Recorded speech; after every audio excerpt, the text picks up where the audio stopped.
devra être utilisé pour EasyData. Ben, vous le connaissez puisque vous avez eu l'occasion de le voir dans des webinaires précédents.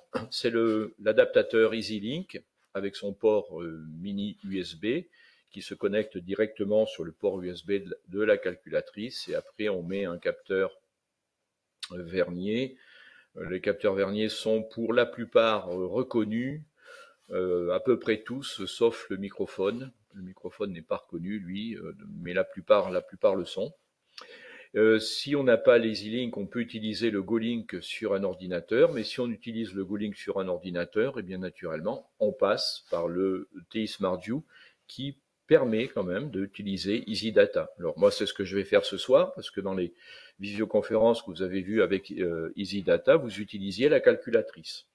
Nous, on va utiliser directement faire l'acquisition dans le SmartView.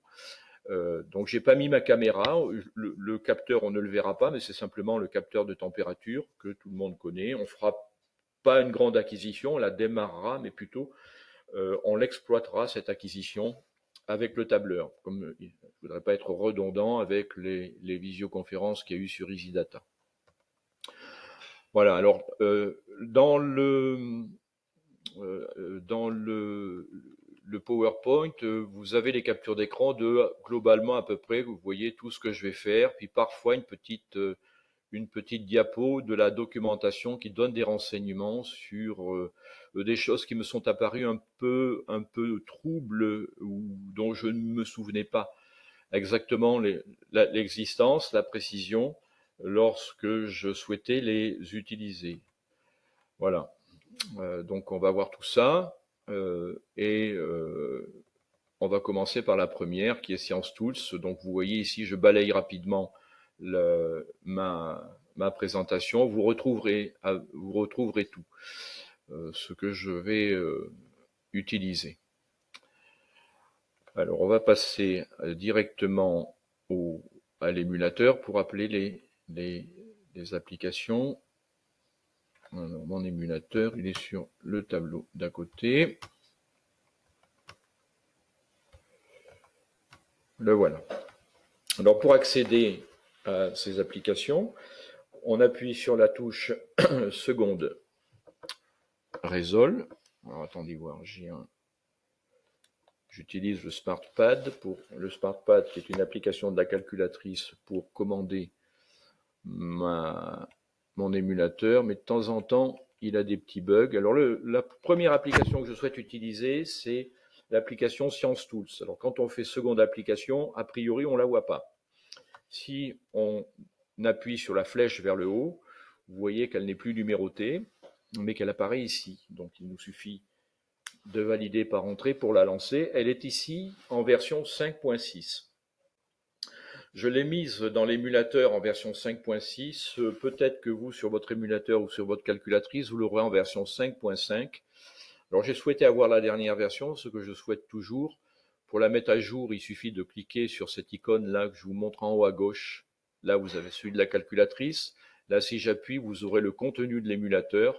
Et cette application, on la télécharge vous tapez simplement dans Google Science Tools, TI Science Tools, et puis vous allez directement atterrir sur la bonne page. Et vous prenez l'application en haut, vous téléchargez cette application et après vous la glissez-déposez dans votre émulateur après avoir cliqué sur cette icône. Et c'est la même chose avec la calculatrice, mais la calculatrice, il faudra utiliser le logiciel TI Connect CE que vous connaissez depuis longtemps. Alors pourquoi la version 5.6 ? Ben, tout simplement parce qu'il y a eu des mises à jour sur les unités concernant les constantes physiques. Donc j'ai souhaité, comme on va l'afficher tout à l'heure, j'ai souhaité quand même avoir la dernière version. Appuyons sur une touche, vous voyez cette application va nous permettre nous propose 4 rubriques. Le calcul avec des chiffres significatifs, un convertisseur d'unités, un assistant de données graphiques et enfin un calcul avec des vecteurs. On va voir tout de suite, on appuie sur le numéro qui concerne ce que l'on souhaite utiliser et on va prendre le calcul avec des chiffres significatifs et voir qu'est-ce que cela permet. Si on tape par exemple un nombre, 138, un nombre au hasard, 138, alors que l'icône qui est noircie, c'est DEC pour décimale. En validant par entrée, la calculatrice nous répond qu'il y a 3 chiffres significatifs. Si nous mettons le même nombre avec une virgule, 1,38, on nous répond toujours qu'il y a 3 chiffres significatifs. Lorsque j'étais élève, il y a bien longtemps, mon professeur de physique me disait « Vous exprimerez le résultat », par exemple, lorsque la mesure était en centimètres, si c'était une longueur, il nous disait « Vous mettrez naturellement le nombre de chiffres significatifs qui correspond à l'unité. » Centimètre, donc centième, le centième était 2. Ici, visiblement, le nombre de chiffres significatifs est le nombre qui correspond au nombre que l'on a tapé.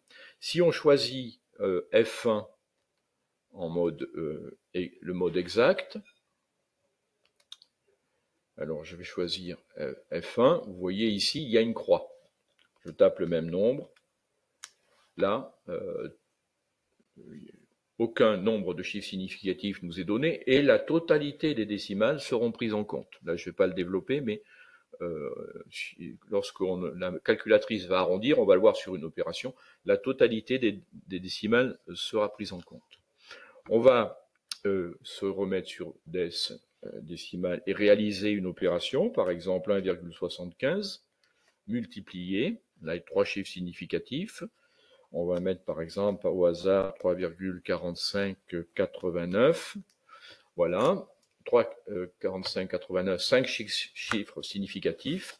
Et le résultat qui nous est rendu va être arrondi, lui, avec 3 chiffres significatifs, mais un certain nombre de décimales peut nous être proposé. C'est intéressant dans cette optique-là pour voir comment on peut travailler sur les arrondis.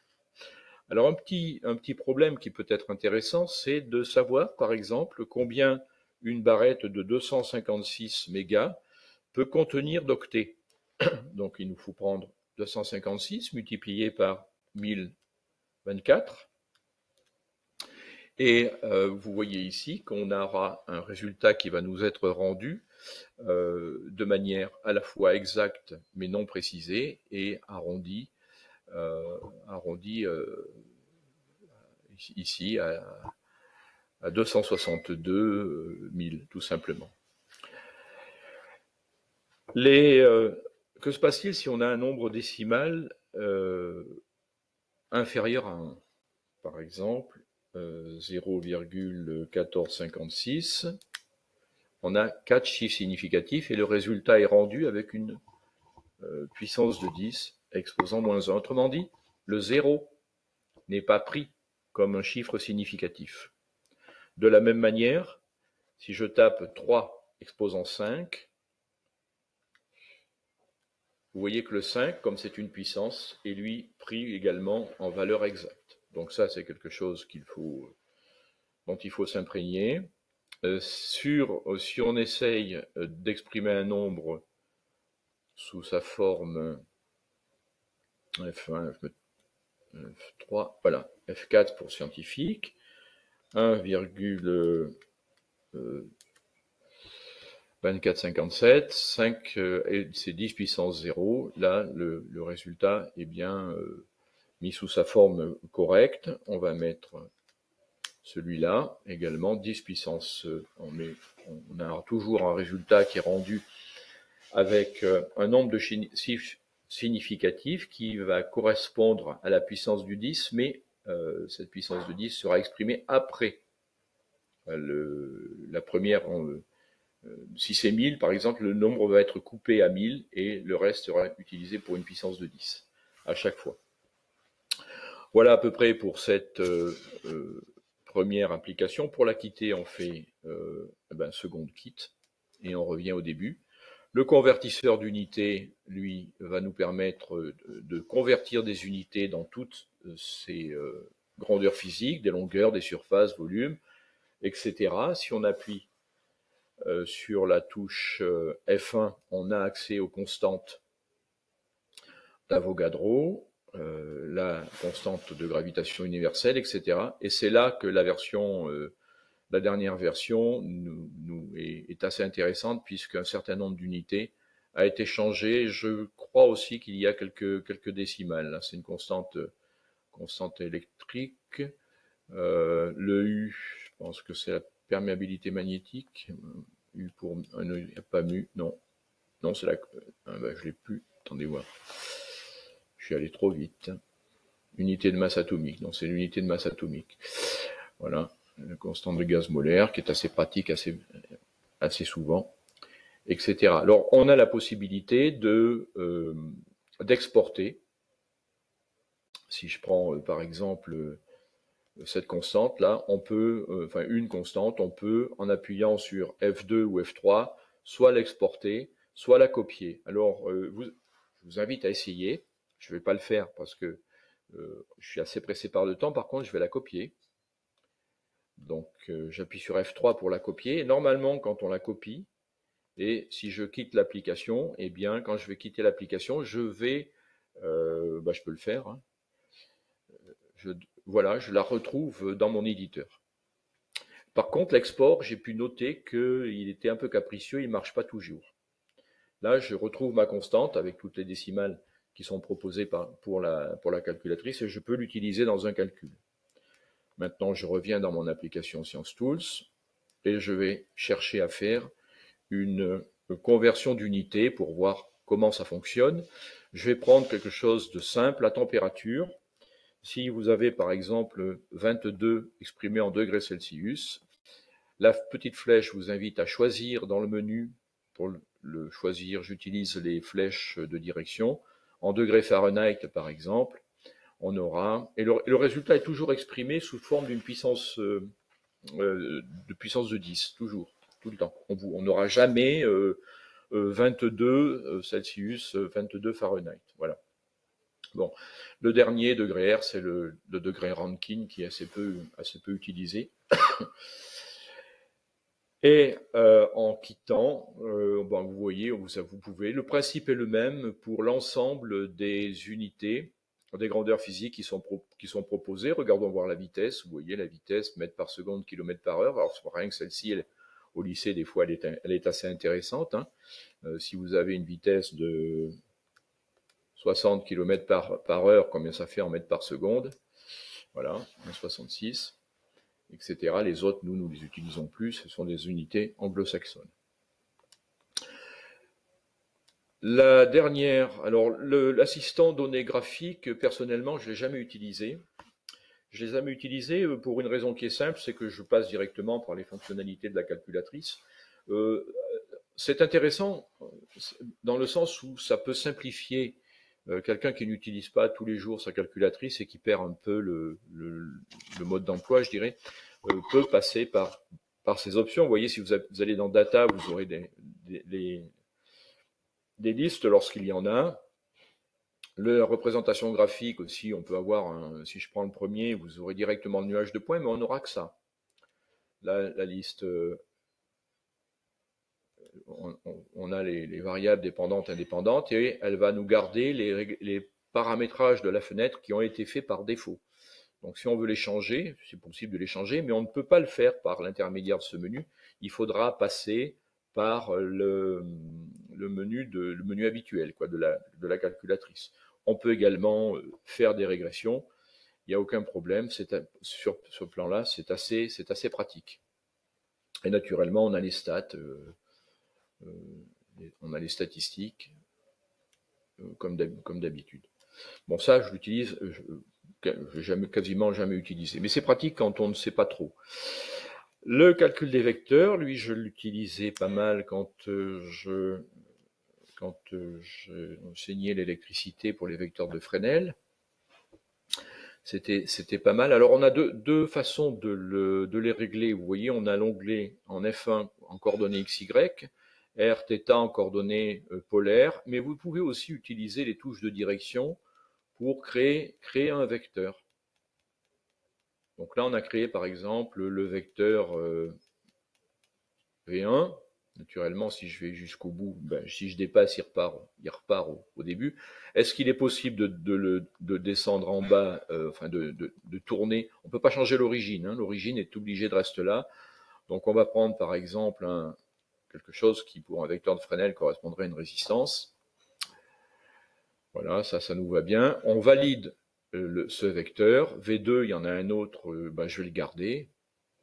Alors pour changer ces coordonnées, si vous voulez les changer, si j'appuie sur X, Y, vous voyez, je peux mettre 0 et je peux les changer. Je peux mettre 21, tiens, ou 25. 25, ça passe pas. 21, ça passera, voilà. Et on peut donc le faire de plusieurs manières, soit avec les flèches de direction, soit avec ça. Ensuite, View vous permet de voir tous vos vecteurs. Là, je reviens directement au premier, vecteur V1, et Next.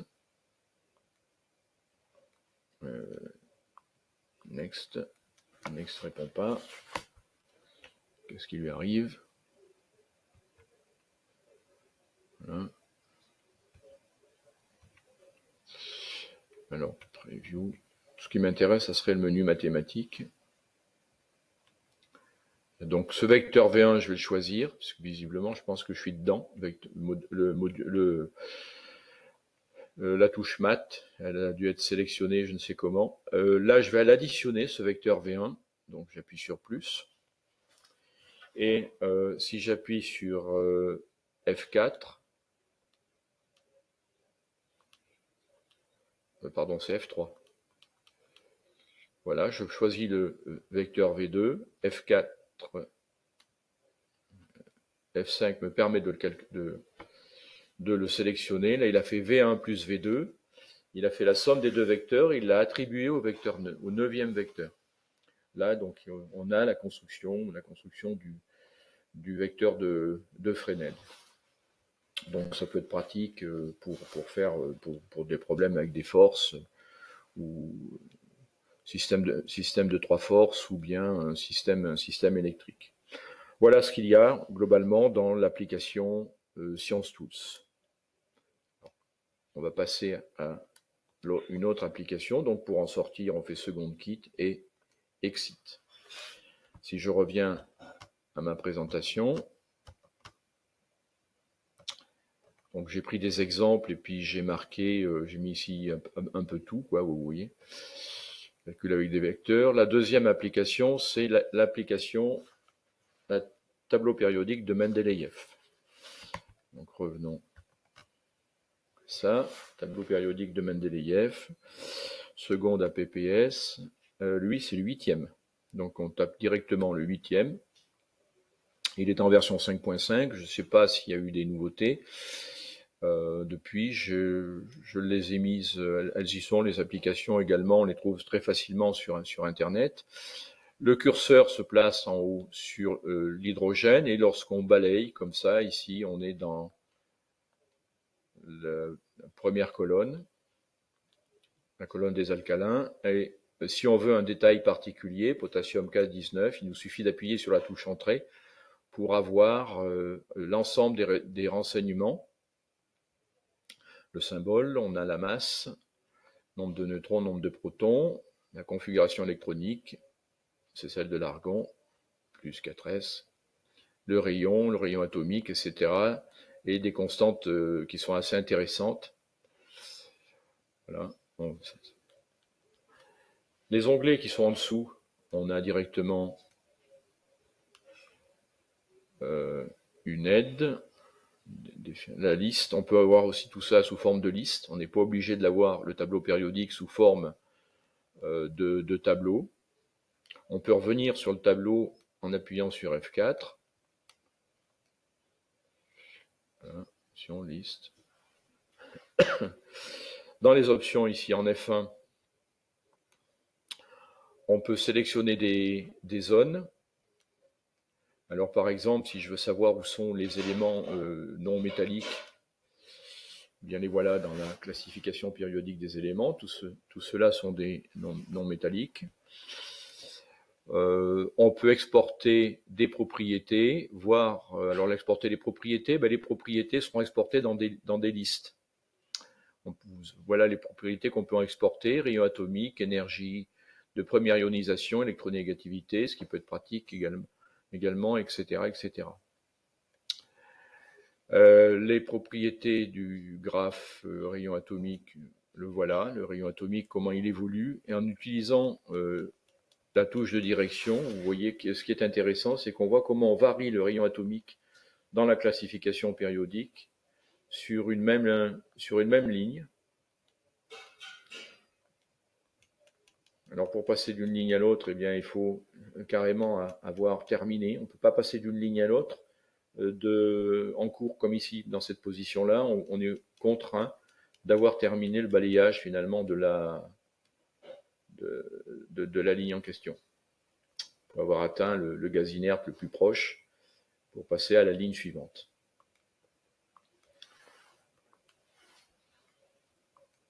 Voilà. Alors il y a un petit bug. Il y a un petit bug entre l'application SmartPad, les touches F1 à F5 de la calculatrice et les options proposées. Bon, c'est pas très grave. Qu'est-ce que nous avons d'autre dans la classification périodique des éléments? Alors info va nous mettre le tableau du départ, qui est en F4, vous voyez, en appuyant sur F4 de mon SmartPad, je ne l'ai pas, il va falloir que je passe par là, ça nous donne l'info, la version, etc. Et puis c'est tout. Et dans les options, ce qu'on a d'autre, propriété 4, on a aussi la classification détaillée, qui est assez intéressante. Alors là, on a les répartitions selon les sous-couches électroniques, SPDF. Si j'appuie sur F1, voilà, j'aurai le bloc S, etc. etc. Voilà à quoi ça peut correspondre lorsque l'on fait la répartition en sous-couches électroniques. Voilà, pour cette application qui est plus une application qui nous donne des informations concernant la classification périodique des éléments. Alors c'est intéressant, notamment bon, à l'université, je ne sais pas si maintenant ils y ont droit, mais moi quand j'y étais, j'aurais bien apprécié pouvoir l'avoir, où il fallait connaître beaucoup d'éléments dans la classification périodique des éléments pour envisager si des réactions chimiques étaient possibles ou pas. Voilà, quittons tout cela. Nous allons aborder à présent donc attendez, je vous ai mis un peu tout ça ici. Les sélections des zones, les propriétés d'un graphe. L'application EasyData. Alors l'application EasyData, comme vous l'avez vu dans des webinaires précédents, j'ai choisi quelque chose. Je vais refaire un paramétrage et reparler un peu d'EasyData, mais assez rapidement. Et ensuite, j'ai recueilli des données que je vais importer directement dans l'application EasyData. Je vais directement les importer et travailler avec en utilisant le tableur de la calculatrice, pour vous montrer qu'on peut d'une part travailler sur des cellules qui sont indépendantes, et puis faire des représentations graphiques comme on peut le faire avec un tableur. On peut faire à peu près ce que l'on souhaite, sachant que le tableur a aussi des avantages en mathématiques, par exemple, que n'a pas la calculatrice. On peut par exemple faire un diagramme circulaire avec le tableur directement dans la calculatrice, sauf si on fait un programme, on ne le peut pas. On peut toujours faire un programme en TI basique ou en Python qui va nous faire un diagramme circulaire, ça c'est toujours possible. Mais de manière native, ça n'est pas possible. Alors, j'ai choisi le refroidissement de Newton, donc je vais le paramétrer sur quelques valeurs, mais pas beaucoup, où M. Newton s'est intéressé au taux de perte de chaleur d'un corps et a proposé, enfin a pensé que cette perte de chaleur était proportionnelle à la différence de température entre le corps et le milieu. Voilà, cette formulation n'est pas précise, et bien entendu, et ça suppose que le milieu soit relativement homogène et à température constante. Autrement dit, qu'il n'y ait pas de fluctuation de température, pas de courant d'air par exemple. Alors comment fait-on pour faire ce refroidissement de Newton? On prend simplement de l'eau chaude et on pose dedans le capteur de température, et puis quand on a atteint une température qui reste constante, on retire le capteur de température et puis on le laisse. On l'abandonne à son sort à côté, en évitant, comme je vous le disais, les courants d'air autour du capteur de température. Puis on enregistre les données. C'est l'application EasyData. Alors pour avoir EasyData, c'est assez simple. Lorsque vous connectez votre capteur de température directement à la calculatrice, EasyData est appelé directement. Bon, ici, moi j'ai pris celui de l'ordinateur. EasyData, c'est le 5e. Le voilà. Et ma température, il est posé à côté de mon ordinateur. Donc il fait un peu chaud à côté de mon ordinateur. 22,1. Alors que propose cette application? Bon, on ne peut gérer qu'un capteur. Si jamais on en a deux, il faudra utiliser quelques subterfuges, à savoir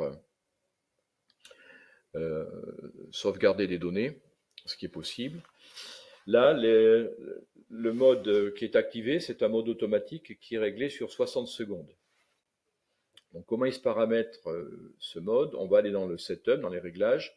Si je regarde rapidement les menus, vous avez File qui vous permettra d'ouvrir une expérience parce que vous pouvez les sauvegarder. Ça aussi, c'est un avantage. L'enregistrer naturellement, mémoriser votre séquence, c'est-à-dire mémoriser votre séquence, votre expérience que vous venez de faire. Il y a l'aide, bien sûr, à propos, et quitter. Bon, ça, ce ne sont pas des menus qui sont très intéressants. Le setup, lui, va nous permettre de mesurer la température comme on le fait ici. Ici, ça a disparu, mais c'est normal parce que je suis dans le menu. Deuxièmement, c'est un graphe qui va être automatique, c'est ce que je vais utiliser. L'autre, c'est un événement avec entrée, c'est ce que vous aviez fait dans une visio précédente en utilisant un capteur de force où il fallait mesurer l'allongement d'un ressort qui était proportionnel à l'allongement. L'allongement, comme on n'a pas de capteur pour le mesurer, à ce moment-là, on le rentrait à la main. Bon, l'option 4, c'est on prend un événement qui est sélectionné, point unique également, on n'aura qu'un point. Ça, c'est pas très particulièrement intéressant. On a un événement, si vous voulez, on sélectionne, mais que celui-là. Et le 6e, le menu numéro 6 est intéressant quand on a un capteur, comme un capteur, une jauge de contrainte, comme le capteur de force qui nécessite un 0, ou d'autres, par exemple, le microphone ne se connecte pas, mais si on voulait faire, par exemple, un sonomètre avec un microphone, on pourrait faire un étalonnage du niveau sonore, mais bon, le microphone ne se connecte pas, mais le capteur de force aussi. Donc on règle un 0. Il y a d'autres capteurs qui permettent de faire des zéros, capteur de pression peut-être. On peut toujours faire ça avec d'autres types de capteurs. Start, ce sera pour démarrer l'acquisition, graph pour l'afficher. Alors on va aller dans 2. Et ici, quand on veut, alors ici, quand on n'a pas utilisé d'un moment, ça peut paraître un peu curieux. Comment fait-on pour modifier tous ces réglages? Eh bien, on peut, si on va sur le premier menu, ici, c'est déclenchement mise à l'échelle, parce qu'on a aussi la possibilité de faire un déclenchement commandé. Par exemple, lorsqu'on fait une charge ou une décharge de condensateur, si on peut faire le déclenchement de la décharge lorsque on fait la charge d'abord, et si on a atteint la tension sous laquelle le condensateur est associé à une résistance et polarisé, mettons, je sais pas, 5 volts. Après, on peut le déclencher à partir la décharge à partir de 5 volts, pile, etc. 2, c'est pour la mise à l'échelle.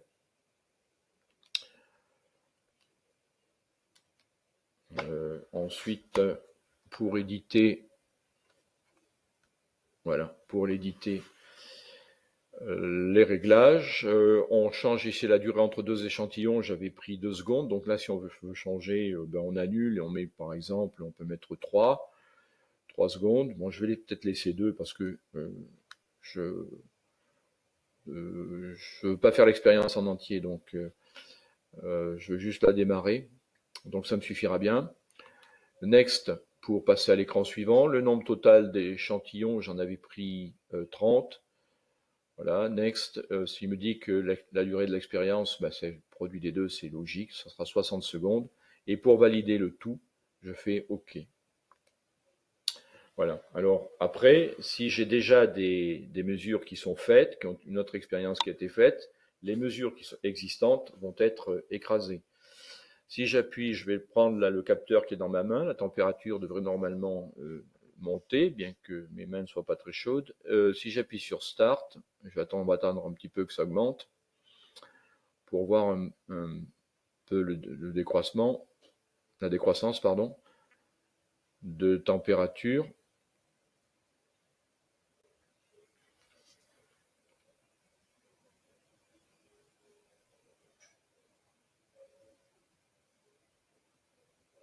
Voilà, j'appuie sur Start et la dernière séquence va être supprimée. Je dis OK. Et puis là, en appuyant sur Start, l'expérience est déclenchée. Donc on a les mesures qui sont acquises.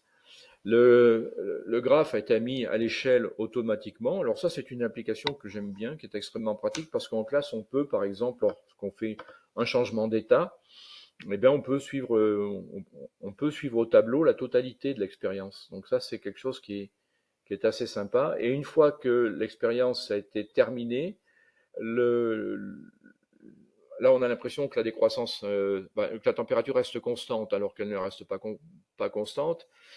Mais lorsque l'expérience est terminée, la mise à l'échelle est automatique. Donc ça, c'est quelque chose de pratique. Et bien comme c'était juste sur une minute, on va le voir. On va le voir. Je vais même l'agiter un petit peu, puisque celle du refroidissement de Newton, je vais les prendre après. J'ai les mesures déjà qui sont sauvegardées. Là, je l'agite un petit peu. Je l'ai mis au courant d'air, bien que j'aurais pas dû. Vous voyez, le graphe, c'était pour vous montrer que le graphe se met finalement à l'échelle tout seul. Alors après, avec ça, qu'est-ce qu'on peut en faire? Eh bien, on peut voir le graphe qui est représenté. On peut faire une analyse, chercher des modèles mathématiques, linéaires, quadratiques, ce que l'on souhaite. On peut aussi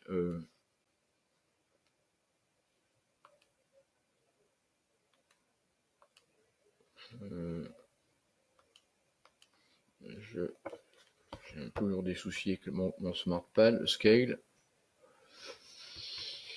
Voilà, voir la mise à l'échelle, quelle est l'échelle, les réglages de la fenêtre graphique qui sont utilisés, les choisir de manière automatique. Et autrement dit, on n'est pas tellement embêté dans cette application par les réglages, et ça, c'est assez pratique. Et puis faire OK, donc les valider, et là, retourner à l'écran du début. Voilà tout ce qu'on peut faire avec cette application-là qui est intéressante. Bon, son seul inconvénient, c'est de ne gérer qu'un capteur. Et vous voyez ici, on peut la... Non, c'est pas c'est ici.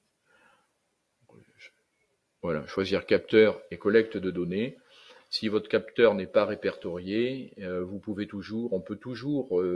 le fabriquer soi-même, son capteur. Hein. Et à ce moment-là, on peut le mettre dans le capteur n'est pas répertorié. Ben, on peut mettre un capteur qu'on a fait soi-même. C'est toujours possible. Bon, si celui-ci nécessite un étalonnage, mais il faut le faire. Mais après, vous aurez une mesure de tension qui correspondra à ce que l'on souhaite faire. Par exemple, un capteur de force, lui va vous renvoyer une tension et cette tension, ben, après étalonnage, il faudra la convertir. Donc, une fois que ce travail aura été fait, on peut le faire. Voilà. Mais on peut démarrer directement une acquisition par ici, dans ce menu-là, dans le menu Action. Bon. Ou alors passer par, comme on vient de le faire, par l'application, l'application comment dirais-je, le Easy Data directement. Voilà. Alors que dire d'autre sur cette application? Ben, vous voyez qu'en peu de choses, on a tous les menus, ça on pourrait possible. L'enregistrer, mémoriser la séquence. Si j'appuie sur 5, mémoriser la séquence, vous voyez cette opération me dit qu'il va copier L3 dans L4 et L2 dans L3. Les données L3 et L4 vont être écrasées. Donc bon, ça, il faut s'en rappeler. Hein. Ça, il faut s'en rappeler ou le noter. Voilà. Setup, on a tout vu.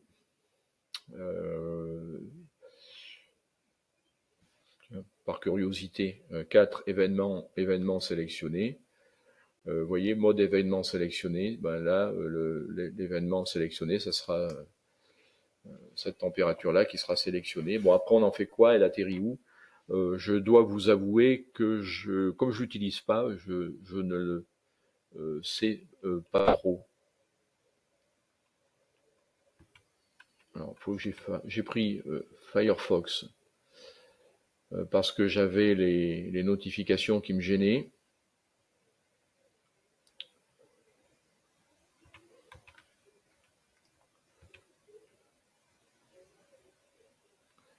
Et ces notifications-là me gênent toujours. Voilà.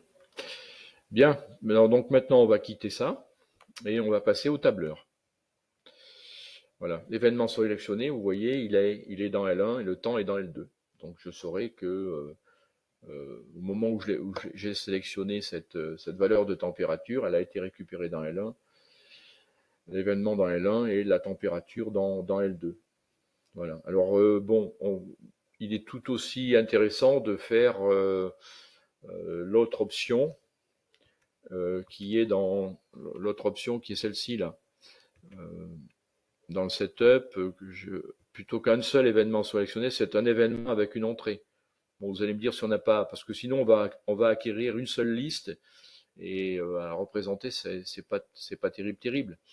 Bon, on va quitter War et on va regarder qu'est-ce qu'on a dans nos listes L1 et L2. Donc si on va là-dedans, stat modifié, il nous aura mis simplement, ben non, il n'a rien mis. Dans L1, dans L2, on a il y a des données. Donc, faudra regarder ça d'un peu plus près parce que je sais pas si comme sur le Science Tools, il y a pas un petit, il y a des petits bugs, il y a un petit bug ou deux qui traînent quelque part. Voilà, mais enfin bon, pour une représentation, une acquisition de données, soit en événement avec entrée, soit avec un graphe en représentation avec le temps, ça, graphe en fonction du temps, je veux dire, ça marche pas mal. Alors, ce que je vais faire maintenant, c'est que mes listes, je vais les écraser, justement. Donc, je vais effacer toutes mes listes. Voilà. Et puis, je vais aller rechercher les listes de données correspondant au refroidissement de Newton. Je les avais prises, je les ai faites sur un peu plus. J'ai dû les faire sur 180 secondes, je pense. Elles sont là sur le bureau. Donc, sur le bureau, je vais les sélectionner toutes les deux. Et je les dépose simplement dans le Smart View. Donc elles vont être remplacées.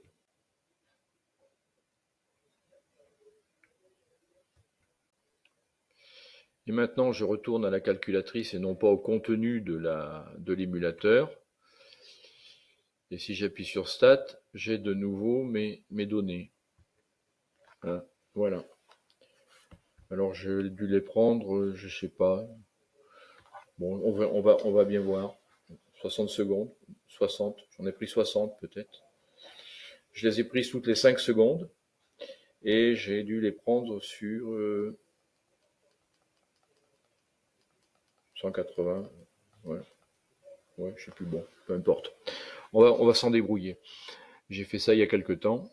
Alors, ces données-là, je vais les utiliser dans le tableur, dans l'application du tableur. Alors, si on fait une représentation graphique vite fait quand même, alors on va prendre ça, un nuage de points, L1, L2, et on va prendre le petit point. Et un zoom 9, voilà. On a un refroidissement qui est globalement est assez joli. On peut avoir mieux, hein. Si on l'a sur Sur une vingtaine de minutes, ça sera quand même beaucoup plus joli. Je vais prendre 10. Voilà. Donc là, ça me va. Donc maintenant, dans le tableur, qu'est-ce que ça peut donner tout ça? Et comment montrer ce qu'a proposé Newton, à savoir que la perte de chaleur d'un corps est proportionnelle à la différence de température entre ce corps et le milieu. Donc il y a la notion de proportionnalité. Comment vais-je pouvoir montrer tout ça en utilisant le tableur? Alors pour utiliser le tableur, eh bien, je quitte cet écran, je retourne dans celui des applications, et le cell sheet, c'est le 3. Il est en version 5.11. Quand on appuie sur cette touche-là, on a un écran qui nous indique un peu l'ensemble des fonctionnalités. La touche STO va correspondre au signe égal qu'on utilisera pour écrire une formule. Le dollar sera utilisé pour les références relatives et absolues dans des formules. On l'aura par la touche recall, RCL. Pour sélectionner une plage, on appuiera sur F1. Couper F2, copier F3, coller F4. Alors ça, si vous voulez, quand on l'utilise pas tous les jours, ce qui est à peu près le cas de tout le monde, on a tendance à l'oublier, mais on va voir qu'on peut le retrouver très rapidement. Le menu, c'est F5. Dans le menu, on va avoir tout un tas d'options, comme on va voir. Capturer une référence de cellule, on peut avoir, là, c'est la touche Apps, et on nous dit qu'un guillemet est utile devant un texte. Appuyez sur une touche. Alors, moi, je vais aller tout de suite dans le menu, et je vais dans Édition. Alors, dans le menu Fichier, vous avez tout ce qui est habituel. On peut supprimer un fichier, l'enregistrer, lui donner un format, le format du fichier. Alors là, il se calculera tout seul. Le mouvement du curseur vers le bas, l'aide avec un O, voir la FMLA valeur, on regardera soit la valeur, soit la formule, et etc. Il y a assez peu d'options. Moi, ce que je veux, c'est... alors l'aide, si j'appuie sur F4, non, attendez voir, il faut que je reprenne encore ma souris. F4, on retrouve la page d'aide qu'on a au début quand on a démarré l'application.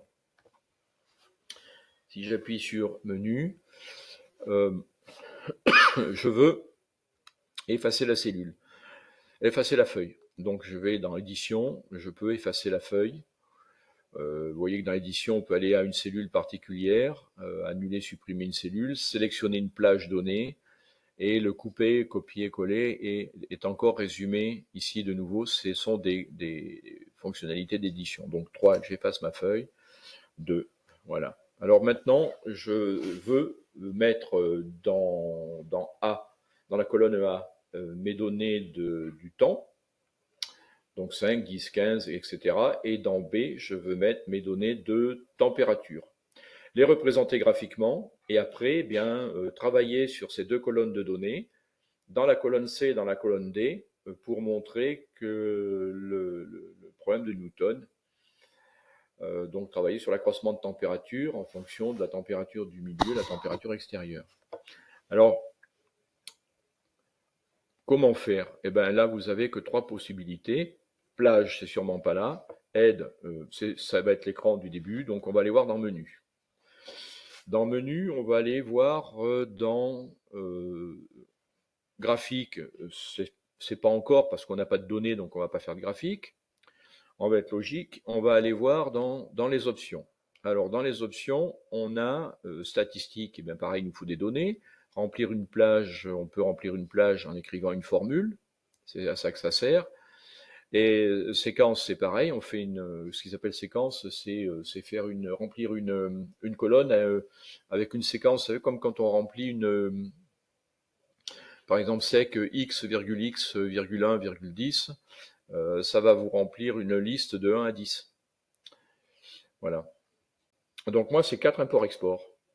Je vais importer des listes. Alors on peut importer des listes, des matrices, importer, exporter, on peut tout faire. La liste, nom de la liste, c'est la liste L1, donc je fais seconde 1. La première cellule CA1, en bas, vers le bas, et je fais entrer. Voilà, ma liste L1 a été importer, je recommence pour avoir ma liste L2, donc 3, option 4, import-export, importer une liste, c'est la liste L2, voilà. Après, je me déplace avec les touches de direction pour aller sur le menu Entrée, et voilà, vous avez ainsi la valeur de la température. Donc, toutes les données sont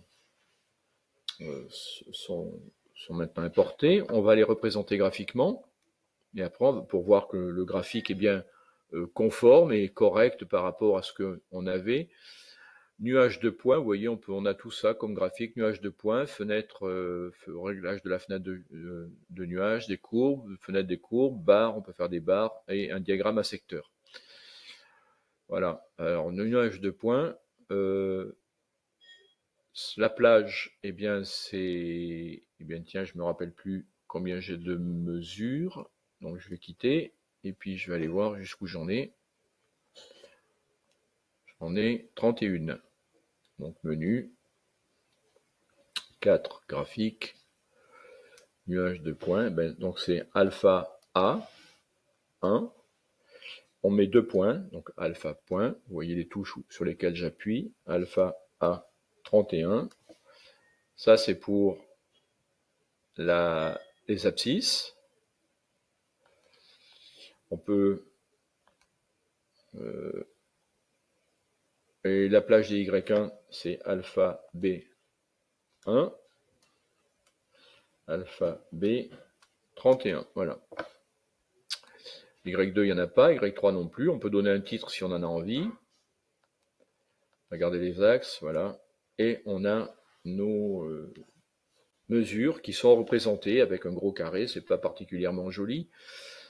Mais bon, c'est comme ça, c'est assez pratique. Alors, est-ce qu'on peut le modifier directement depuis le tableur? Je ne pense pas.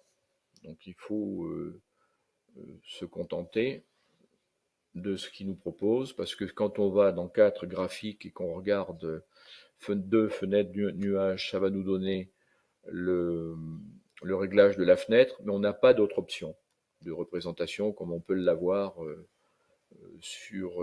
quand on utilise les fonctionnalités de la calculatrice. Voilà. Alors maintenant, on va aller dans la cellule C et on va calculer l'accroissement de température. Donc, je reviens un instant à ma présentation.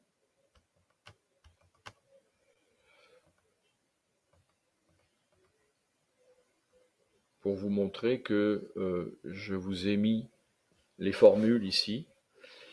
Dans C, on va écrire B3 moins B1 sur 2, et donc on calcule l'accroissement de température, excusez-moi. Et ensuite, dans D1, on va prendre la cellule B2. Donc on va calculer cet accroissement-là sur un intervalle de temps. Voilà. B3 moins B1. Pour écrire la formule, il faut appuyer sur STO. On va mettre une parenthèse. B3 moins B1. On ferme la parenthèse, on divise par 2. Il a été calculé ici. Et à côté, la formule est D1 égale B2.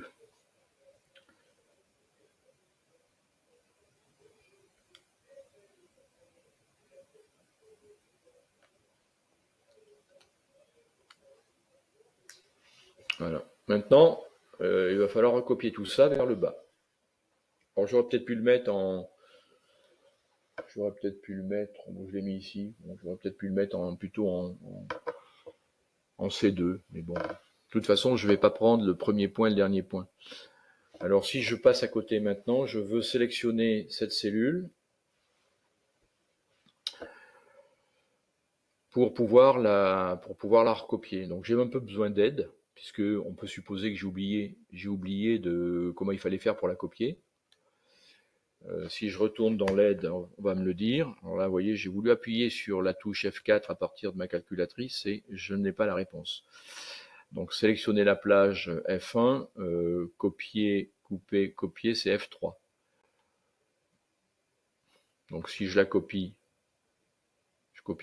si j'appuie sur F3, normalement je sélectionne ma cellule. Voilà. Et ensuite, je vais aller dans la plage, donc F1, et je descends jusqu'au fond. Alors on a une autre façon de faire, mais là je le fais de manière comme on faisait au début qu'on utilisait un tableur. On peut le faire à partir du menu où on sélectionne toute une plage donnée. Voilà. Et F4, je colle. C'est pareil, il faut que je revienne à l'émulateur. Voilà. Et je fais la même opération de l'autre côté.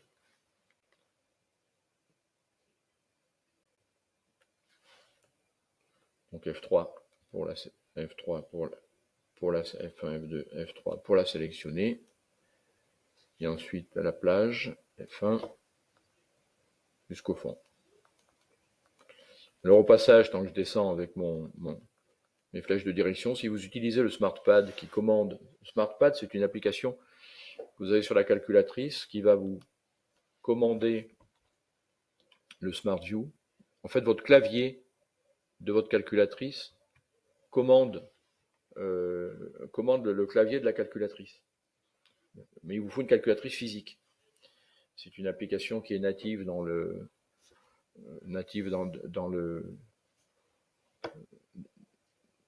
la calculatrice quand on l'achète. Et c'est assez pratique, sauf que dans les applications, ben, comme vous le voyez, il y a quelques petits bugs. Je suis obligé quand même d'utiliser une souris sur mon ordinateur. Voilà, alors maintenant, je vais représenter, pour essayer de voir si Newton avait un peu raison, je vais représenter ces données, cellule C, cellule D. Ben, je vais aller comme tout à l'heure, je vais aller dans menu. Je vais prendre un 4, un graphique. J'ai représenté un nuage de points. Alors le précédent, je vais l'écraser. Je vais mettre la cellule C. Je vais prendre depuis la cellule C2 jusqu'à là C30. Et puis l'autre, je vais prendre D2 jusqu'à la D30. Voilà. Le reste, ça doit être bon. Alors j'ai un point qui ne va pas trop. Donc ce point qui ne va pas trop. Attendez, je vais prendre la touche trace, je vais essayer de l'enlever. La touche trace. Là aussi, la touche trace, à partir du SmartPad, ça ne marche pas. Donc je suis obligé de passer par la fonctionnalité de la calculatrice.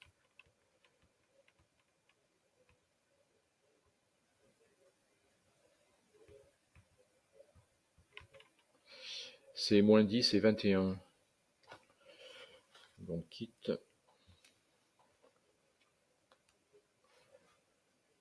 C'est moins 10 et 21. Moins 10 et 21, c'est les deux dernières. Donc on va retourner dans le graphique. Menu, on va aller jusqu'à 29. 4, nuage de points. On va aller jusqu'à 29. Ou même 28, ça nous suffira. Voilà. Et D, pareil, 28. On a intérêt à prendre le même nombre, hein, parce que sinon on aura un souci. Voilà. Donc après ça, ben, on peut travailler dessus pour voir finalement, bon, c'est pas exactement une droite, mais après on peut aller chercher un modèle linéaire en cherchant dans les options statistiques 3. La plage, c'est alpha C 2, alpha C 29 et alpha D 2, alpha D 29. Plage de fréquence, stat, je peux vers...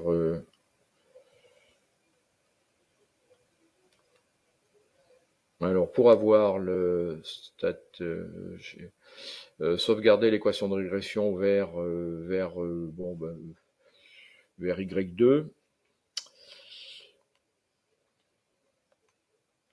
Donc, je prends... Alors, comment je l'ai eu, ça? Ben, je l'ai eu tout simplement... Le Y2, la touche alpha F4 qu'on utilise quand on fait une régression normale à partir de menu ne fonctionne pas. J'ai appuyé sur var. Variable et ici var. Alors on l'utilisait beaucoup avant, maintenant on l'utilise moins parce que les machines ont évolué et on a des raccourcis comme la touche alpha F4 qui vous permet directement d'accéder à l'ensemble des fonctions. Parce que si vous écrivez Y avec un 2 derrière, ben ça ne va pas fonctionner. Voilà. Donc ben je l'ai perdu mon affaire. 3.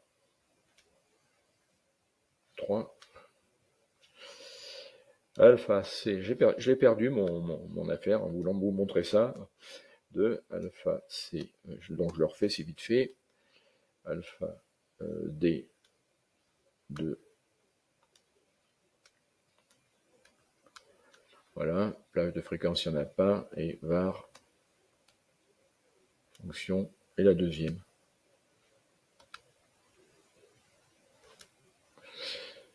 Bon, il a fait Y1, bon, c'est pas grave.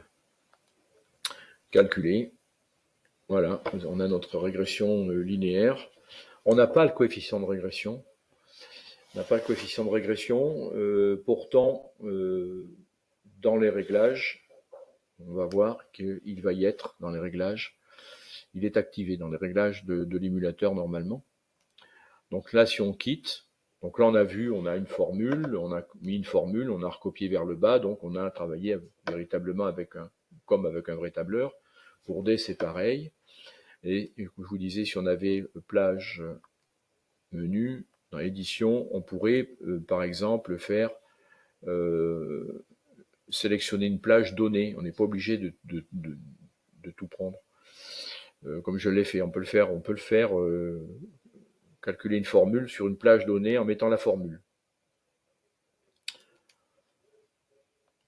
C'est dans l'édition, sélectionner une plage, 4, vous voyez, plage des deux entrées, là on sélectionne la plage. Alors attendez voir que je retrouve où est le calcul de la formule. Voilà, c'est remplir une plage. Voilà. On vous demande la plage proposée et ensuite la formule. Et là, vous pouvez mettre une formule directement sur la plage. Voilà. Alors, je reviens à mon graphe. Donc, je quitte le tableur et je reviens à ma régression qui a été copiée ici. Alors, c'est pas ce graphe-là. C'est pas ce graphe-là. C'est pas ce graphe-là. Ben, je l'ai pas. C'est pas L3, c'est pas L4. Alors, je retourne. J'ai dépassé un peu l'heure, mais je vais vous montrer comment on pourrait l'avoir. Parce que ça m'ennuierait de ne pas le faire. Il y a une petite opération que j'ai oubliée. C'est tout simplement d'exporter, mais pour l'avoir dans le menu de la calculatrice, il faut que j'aille ici, et il faut que j'aille à import-export, et il faut que j'exporte. Donc je le fais rapidement. Je vais prendre la plage alpha C2, alpha C29. Je vais l'exporter dans la liste L3.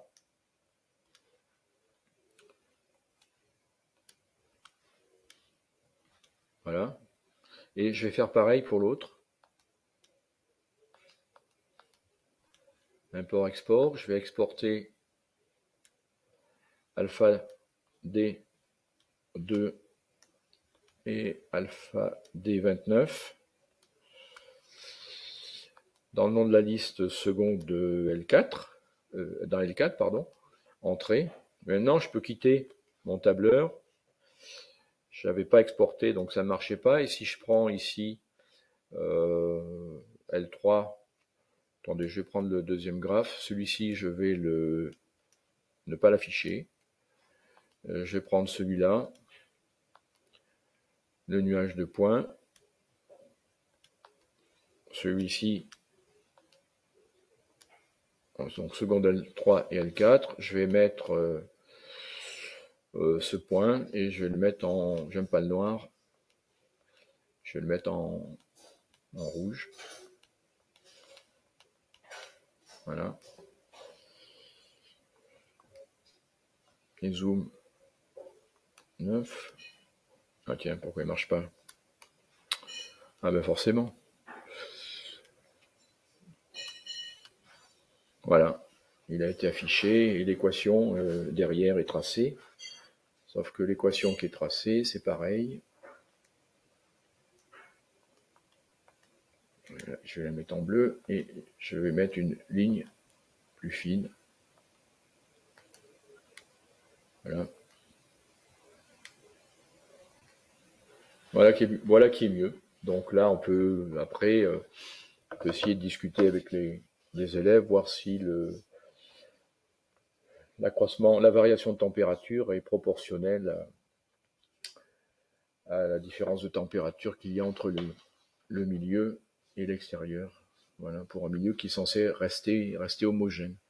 Donc là, comment j'avais fait pour cette expérience? Eh bien, j'avais pris EasyData et j'ai paramétré mes mesures toutes les 5 secondes et j'avais mis le capteur de température sous l'eau chaude du robinet. Bon, une fois, je l'avais fait en classe parce que j'avais souhaité le résoudre avec la méthode de l'air. Et une autre calculatrice qui était iInspire, je l'avais fait avec le même capteur de température, sauf que je l'avais fait sur une vingtaine de minutes et je prenais à peu près une mesure toutes les 2 minutes. Toutes les 2 minutes, toutes les 5 minutes, pardon. Voilà. Non, toutes les 2 minutes pendant 20 minutes. Je vous dis des bêtises. Et ça marchait aussi très très bien. Ça marchait. On peut peut-être retrouver le document. J'avais écrit un document sur Internet. On peut peut-être le retrouver. Après, bien entendu, ce qui est intéressant, c'est de résoudre à l'aide d'un logiciel de calcul formel l'équation différentielle qui va être associée, qui est dθ sur dt égale a fois θ plus b. Donc dθ sur dt est une fonction est égale à une fonction affine. Voilà, et résoudre ça avec la méthode de l'air est assez intéressant. Mais le résoudre avec la méthode de l'air, il y a eu beaucoup de publications sur cette méthode-là qu'on enseignait dans les années 2000. Et c'était assez intéressant, mais en ne supposant rien, quoi. Rien du tout. On ne faisait pas la supposition qu'avait fait Newton. On essayait de voir ce qui se passait. Et on aboutissait véritablement à une décroissance exponentielle pour le refroidissement de Newton. Voilà, c'était assez intéressant.